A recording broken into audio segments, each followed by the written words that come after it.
Vou trazer aqui uma fala sobre saúde pública no Brasil, demonstrando, apresentando alguns indicadores. Eu tenho um vídeo que traz algumas questões um pouco mais profundas, né, alguns detalhes a mais em termos de custo, de competência, de salários, né, de competência federativa, de escalas, pode ser acessada para quem quiser, né, essa reprodução um pouco mais simples que eu estou buscando fazer aqui, tá? Então, a saúde pública no Brasil, ela já existe há algum tempo, na verdade, ela foi se consolidando a partir da década de 30, foram efetuadas algumas políticas de saúde, depois, na década de 60, se torna o INPS, posteriormente o INAMPS e, assim, subsequentemente, o SUS, né? Na década de 90, mas particularmente o SUS é estabelecido, tá? E algumas políticas são universalizadas, né, em termos de acesso, né? Na verdade, a diferença do SUS é que ele universaliza o acesso à saúde pública, ou seja, todos têm direito à saúde pública, né? É uma ampliação da cobertura. Na época do INAMPS e do INPS não era assim, ela era restrita. É claro que essa política ela não caiu do céu, trata-se de um movimento social que veio reivindicando, principalmente o movimento dos sanitaristas, tá certo? Reivindicando que a política de saúde no Brasil fosse universal, ou seja, com acesso gratuito a todos, o que não existe em todos os países, né? Sempre gosto de lembrar isso, né? O Brasil é um país que tem uma política de saúde universal, né? É, gratuita a todas as pessoas que estão no território, independentemente de condição financeira, de origem. E não são todos os países que possuem uma saúde pública, tá certo? Bom, então, assim, embora, na verdade, quando a gente fala de SUS, né, principalmente, vou falar mais de SUS aqui, a gente não está falando apenas do atendimento. No SUS, a gente lembra geralmente do atendimento, mas o SUS não é apenas o atendimento. O SUS tem vigilância sanitária para ver se os alimentos têm salmonela ou não, para ver se o leite está com toxinas ou não, tá certo? A vacinação, né? Então, você teve difteria na vida? Você teve poliomielite? Você teve tétano? Você teve tuberculose? Né? Provavelmente não, né? E isso se deve, em grande medida, à ampla cobertura vacinal que o Brasil tem já há algum tempo, né? Assim como não teve varíola e outras doenças, que a vacinação no Brasil, como sabem, é bastante ampla, né? E algumas vacinas custam muito caro, né? Então, depois a gente vai falar um pouco mais da questão dos custos e do retorno. Então, assim, grande parte da população aqui nessa pesquisa efetuada diz que usa exclusivamente o SUS, 60%, principalmente o SUS em torno de 10%, SUS e setor privado em torno de 15%, né? Muito embora as questões não sejam autoexclusivas, você pode responder mais de uma. Usa, sobretudo, o setor privado em torno de 10%, apenas setor privado em torno de 13%, tá certo? Mas é como eu estava chamando a atenção anteriormente, né? Na verdade, todo mundo usa o SUS, mesmo que não use o atendimento de saúde do SUS, que é uma parte importante do SUS, mas não é a única, tá certo? E também, né, o que acontece é que o SUS ele não é exclusivamente ofertado por instituições públicas, né? Ele é também ofertado por instituições privadas, como, por exemplo, hospitais e laboratórios, que efetuam serviços gratuitos para a população e recebem repasses do SUS, tá? Então, na verdade, 100% da população usa o SUS, né? Seja na vacinação, na vigilância sanitária, mas de toda forma aqui é mais a resposta direta com relação ao atendimento. Então, assim, para deixar claro, né, na década de 90 houve uma ampliação de cobertura de saúde no SUS no Brasil muito expressiva, que foi a implantação do SUS. Isso exigiu que aumentasse a carga tributária, tá certo? E também uma destinação de recursos que foi estabelecido pela emenda constitucional 29 de 2000, né, que é vinculação das receitas, ou seja, 15% da receita dos municípios tem de ir para a saúde, 12% dos estados e 10% da União. Isso foi até a emenda constitucional 95, do teto dos gastos, que passou a ser constante, mas está em vias de alteração agora com o novo regime fiscal. Mas, de toda forma, o que quer dizer, não é, é que, bom, o recurso é carimbado, né? Ele vai diretamente para esse serviço, no sentido de garantir que uma representatividade relevante dos tributos vá direto para a despesa em saúde. E, de fato, né, quando a gente pega a União, estados e municípios, a despesa com saúde é uma das principais despesas do Estado, né? Sendo a maior previdência, a segunda maior é a educação, né? E a terceira é saúde, tá certo? Já um pouquinho acima das despesas que o Estado tem com segurança. Então, essas conformam as quatro principais políticas que o Estado efetua, né? Somando todas elas, dá em torno de, chega a quase 80% da arrecadação vai para esses quatro serviços. Existe, no que se refere à segmentação dos serviços de saúde, né, existem três níveis, né? Baixa complexidade, que é o que as pessoas geralmente pensam quando pensam no SUS, que é atendimento ambulatorial, né? Pronto atendimento e atendimento básico, como as UPAs, enfim, os postos de saúde da família, que é coberto principalmente pelo SUS no Brasil, porque não dá lucro, né? Tem a média complexidade, que são as especialidades, né? Infectologista, né? Urologista, ginecologista, enfim, hematologista e todas essas especialidades. Isso é mais coberto pelos planos de saúde, porque, enfim, acaba sendo bastante lucrativo também, e os planos de saúde estão mais alinhados neste nível de complexidade. E a alta complexidade, né, que é transplantes, transfusões, quimioterapia, hemodiálise, que também é mais coberta pelo SUS, porque é muito custoso e dá prejuízo. Muitos planos de saúde não cobrem essas políticas e acabam passando para o SUS, né, que faça essa cobertura, tá? Então, assim, o que o SUS fez, na verdade, depois eu vou mostrar alguns indicadores, foi ampliar a cobertura de saúde a quem não teria, principalmente, né? Dado que, claro, que pessoas têm o setor privado ou então pagam, né, diretamente, seja com plano, seja o pagamento direto, né? Mas, de toda forma, se a gente observar aí, através desse gráfico, né, por exemplo, terapia de câncer, diálise, que são caras, né? Grande parte é coberta, quem faz a cobertura é o SUS, tá certo? Como a gente pode ver aqui, né, nessa imagem aqui, né, aqui nesse gráfico aqui, tá certo? Internações também de hospitalar, né, grande parte é SUS, tá certo? Vacinação, né, a grande maior parte é SUS, sendo que tem vacinas que são baratas, né, mas tem vacinas que são muito caras, né? Tem esquemas vacinais, por exemplo, como HPV, que agora o SUS está cobrindo, né? O esquema vacinal custa quase 3 mil, né? E o SUS está cobrindo, principalmente para mulheres, né? E crianças, né? Mulheres, crianças. Enfim, né? Mas, de toda forma, grande parte do atendimento no Brasil se dá pelo SUS.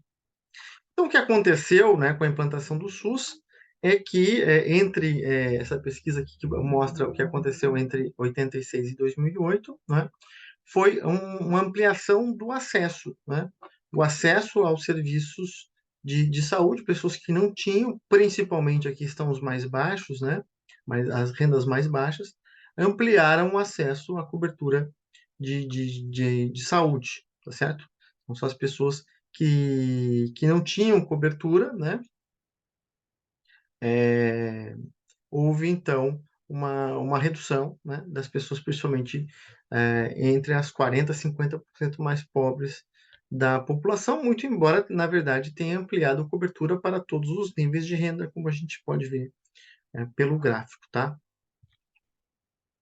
Mais do que isso, uma série de políticas foram efetuadas, não apenas o atendimento ambulatorial, a gente pensa sempre que saúde é médico, né?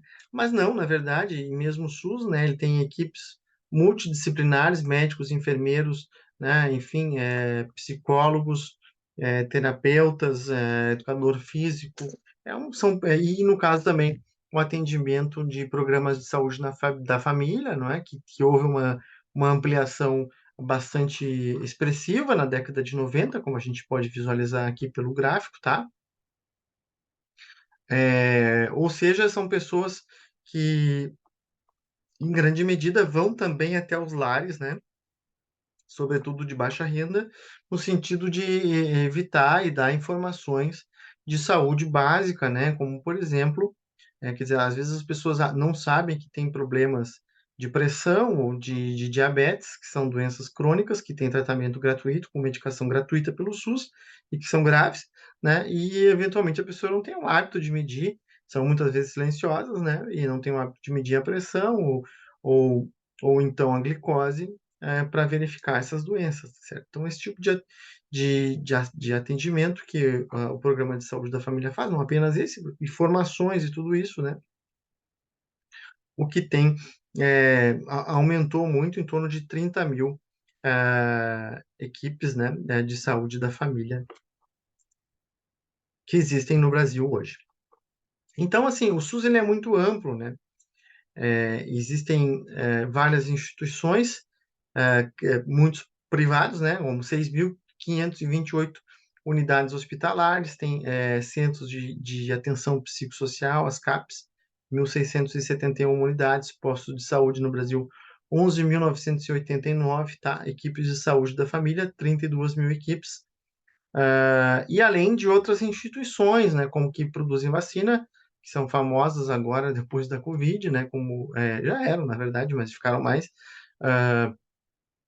Fiocruz e Instituto Butantan, né?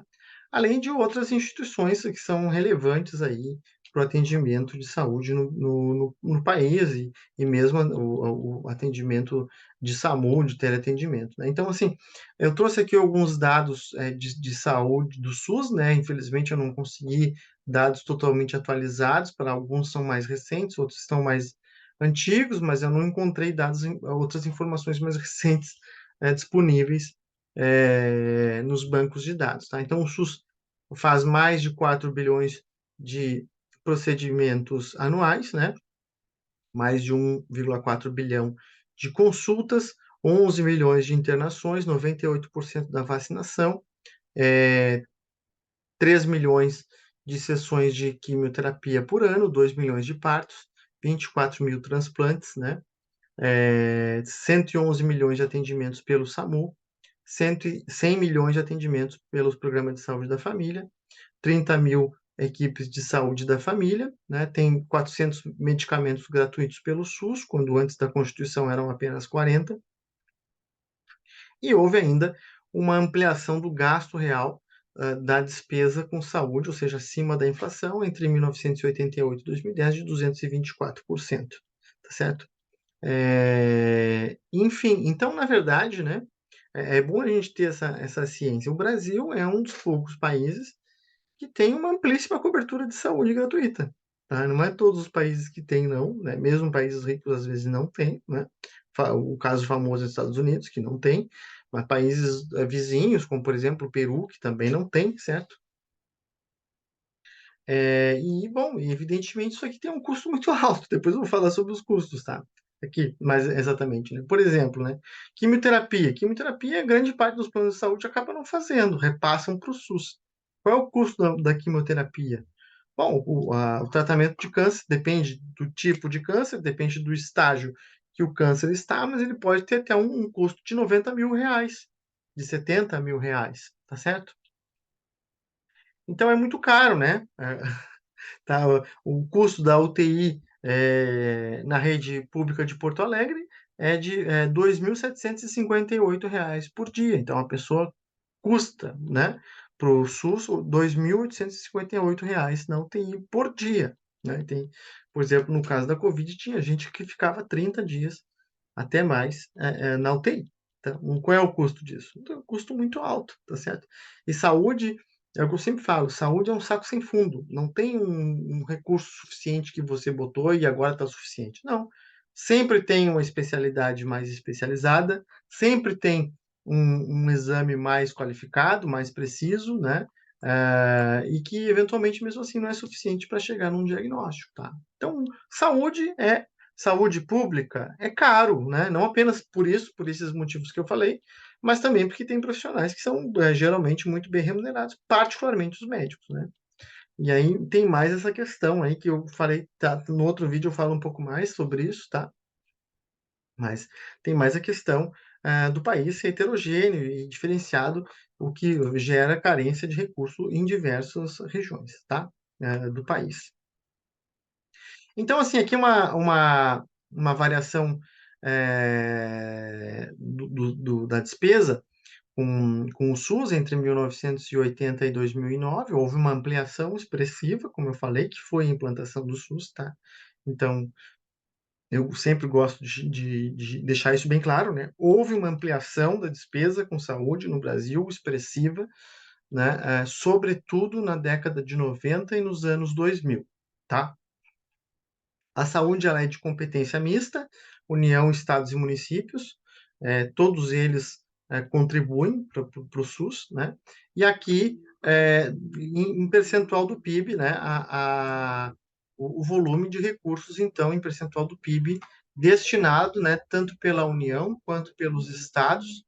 União está em azul, estados está em laranja e municípios está em cinza, né? Que na soma dá aproximadamente 4% do PIB, tá? Então, o Brasil destina em torno de 4% do PIB para a saúde atualmente, e não era assim antes, né? Já foi bem menos. Creio que eu tenho aqui uma série histórica mais longa para a gente ter uma referência, tá? Então, aqui estão os mesmos dados, né, que foram compilados aí por uma ex-orientanda minha, né? Então, aqui os dados para quem quiser dar uma olhada, a despesa aqui em percentual do PIB, né? De todos os níveis, tá certo? Nos últimos anos até caiu um pouco, né? O que é impressionante, pós, né, a emenda constitucional do teto de gastos, tá certo? Mas ela tem girado em torno de 4% já há algum tempo, mas isso nas últimas, nos últimos, no período mais recente, né? E aqui estão os valores por nível, né? Quem quiser pode dar uma olhada, União, Estados e Municípios, e os valores já deflacionados, tá? Sem considerar a inflação, tá bom? E aqui no caso da União, né, é sempre bom a gente separar, né, que existe governos em diferentes níveis, tá certo? E ter essa referência, não analisar apenas o que é efetuado pelo governo federal. O governo federal é uma parte do Estado, tá? Mas aqui eu tenho as despesas primárias do Ministério da Saúde na função saúde, tá? Então, boa parte acaba sendo para assistência hospitalar, né, que é esse azul, tá certo?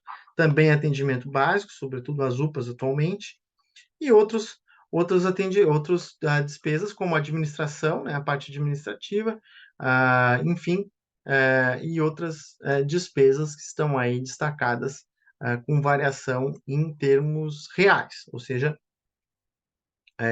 desconsiderando a, a inflação, tá bom? Então, assim, qual o impacto, né? Dito isso, né? Qual o impacto? Tem retorno ou não tem retorno? Que essa é a discussão que está sempre presente no debate público, né? Primeiro, a gente tem que ver a dimensão do que entra de recursos. Eu falei ali que aumentou os recursos, né? Só que a gente tem que analisar também o quanto que cada indivíduo contribui para o sistema de saúde. A gente tem que ver de onde vem a contribuição. Vem do nível de renda per capita médio.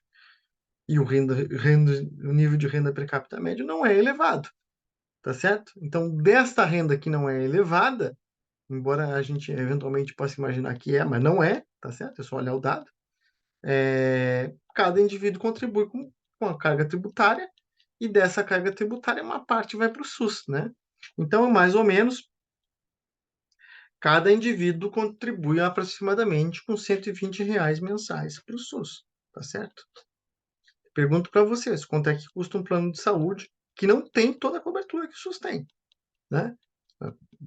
Uma pessoa da minha idade está custando R$ 450. Uma pessoa de 70 anos pode chegar até R$ 1.700, R$ 1.800 mensais. E não cobre, muitas vezes, enfim, transplante, que tem custos elevadíssimos, que pode chegar a R$ 300 mil. Não cobre, enfim, tratamento do HIV, que também é caro, tá certo? Tem um custo, salvo engano, em torno de R$ 2.000 mensais para cada indivíduo, né? Não cobre, às vezes, quimioterapia, que é bem caro também, né? Então, cada indivíduo contribui em média com R$ 122. Como é que a gente observa o resultado? Através de indicadores. O que aconteceu com os indicadores de saúde no Brasil desde que foram destinados recursos para a saúde? É assim que a gente analisa, tá?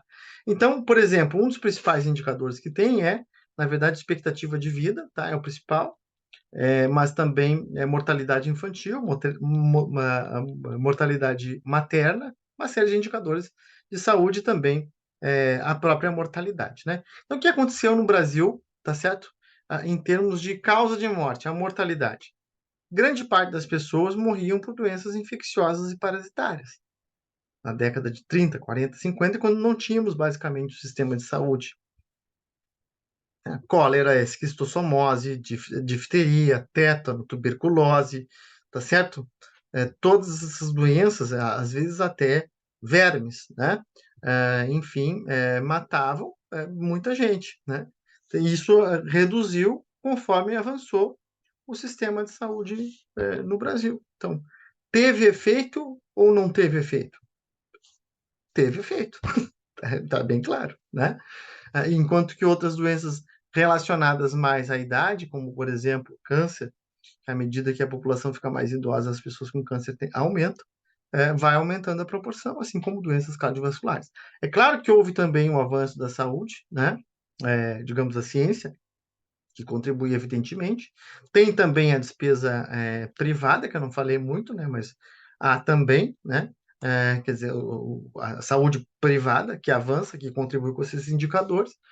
Mas a análise em termos de política pública é assim, né? A gente olha o quê, né? O que foi, o que aconteceu com os indicadores. O que aconteceu com a mortalidade infantil, né? E com a expectativa de vida nos últimos anos no Brasil, principalmente desde que foi implementado o SUS, né? A mortalidade infantil, depois vou mostrar outros dados, vem em queda, né? O que significa a melhoria de condições de saúde, né? E a expectativa de vida vem em elevação, né? E aqui está a demarcação de quando é instituído legalmente o SUS. Teve efeito ou não teve efeito? O gráfico deixa bem claro, né? A expectativa de vida no Brasil ela ampliou-se ao longo do tempo, né? Desde que foi implementado o SUS, a expectativa de vida aumentou 10 anos no Brasil. Teve efeito ou não teve efeito? Tem resultado ou não tem resultado? Quanto que vale 10 anos a mais de vida?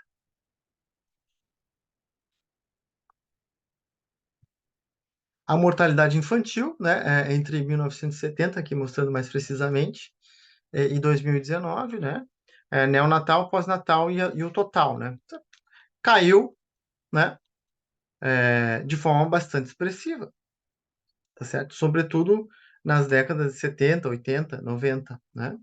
Agora está caindo menos porque a gente já está num patamar que já é mais difícil de reduzir, né? Tá certo? Então, teve efeito ou não teve efeito? Não estou sendo repetitivo, mas é para a gente perceber, tá certo?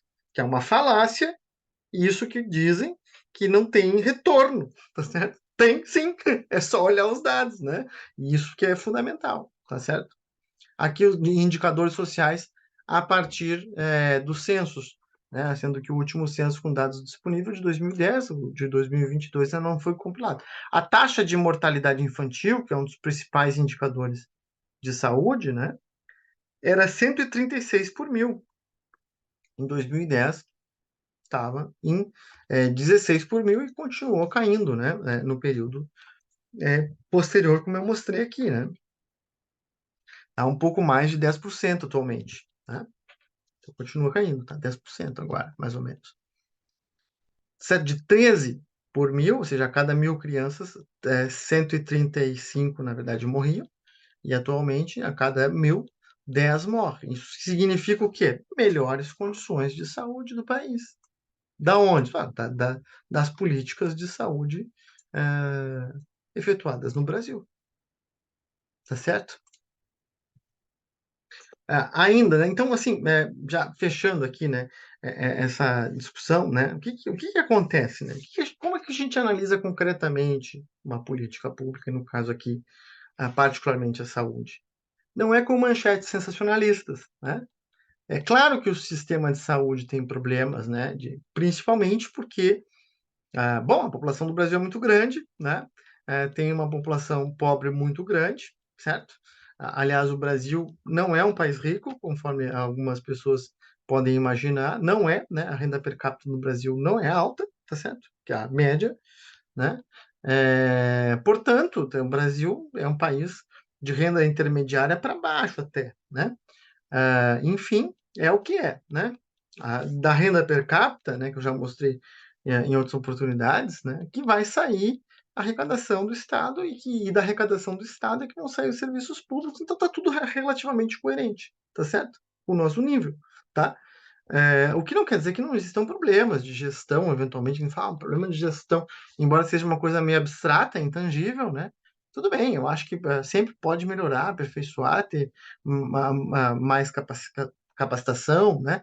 Técnica, melhor gerenciamento, eventualmente, problemas de atendimento, evidentemente, né?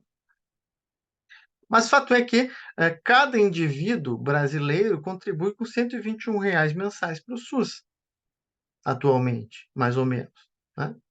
E quanto é que custa a saúde? Bom, a saúde custa muito caro, como eu já mostrei, né?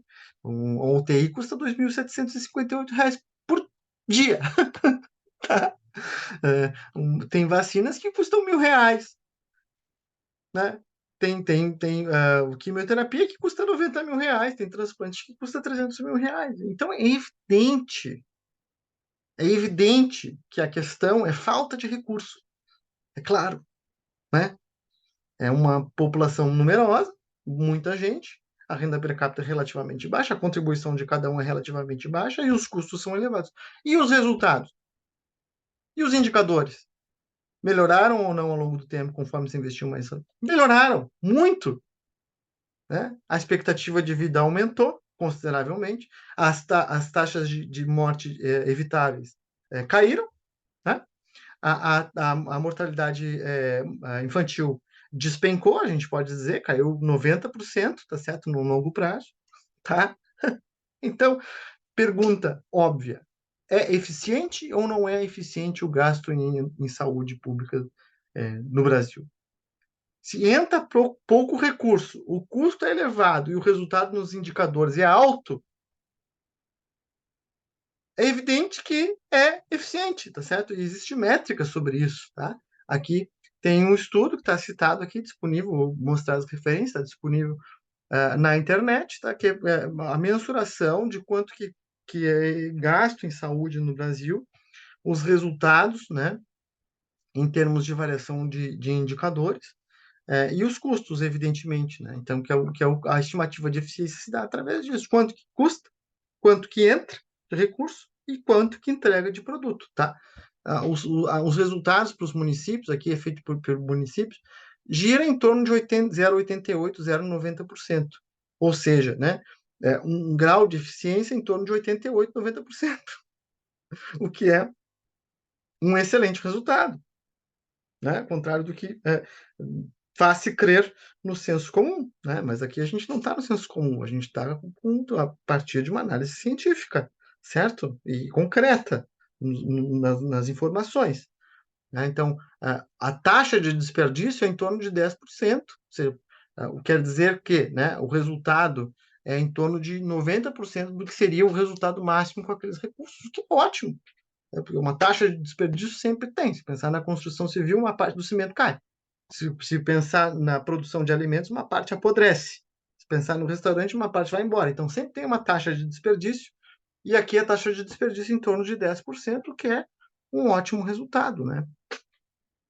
E isso é impressionante, né? Tá aí, existem outros estudos sobre eficiência em saúde no Brasil, e os resultados sempre surpreendem quem, digamos assim, não está acostumado a ler sobre o tema, né? Porque são bons.